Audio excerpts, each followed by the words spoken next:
Moja ya maswali mengi ambayo huwa nayapata ni wanaume wengi kupoteza uwezo wao wa kushiriki tendo la ndoa.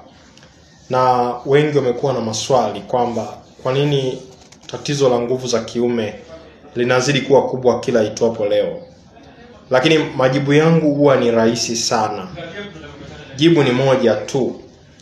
Tatizo la nguvu za kiume ama mwanaume kushindwa kuhimili tendo linasababishwa na vitu vitatu. Namba moja ni mwanaume ambaye anayetumia vitu vya sukari kwa wingi, ikiwemo sukari ya kiwandani. Nikisema sukari, mwanaume yule anayekunywa bia, hiyo ni sukari. Mwanaume yule anayekunywa vinywaji vyote vinavyotengenezwa kiwandani, hiyo ni sukari.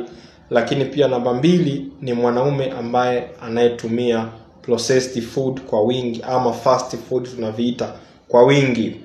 Wengi wao wanapata shida pia ya nguvu za kiume. Na namba tatu, mwanaume ambaye anayetumia vyakula vya wanga aina nyingi sana. Kitaalamu inashauriwa utumie wanga almost kwa mlo mchana tu, kutegemea na kazi ambayo unayoifanya. Sijui wewe ambaye unanitazama unapitia changamoto ipi ya kiafya. Nitaomba uweze kuniandikia hapo chini kwenye comments. Kama ni shida ya nguvu za kiume, hebu nawe comments hapo ili tuweze kujifunza wote kwa pamoja na tuangalie namna gani ambavyo tunaweza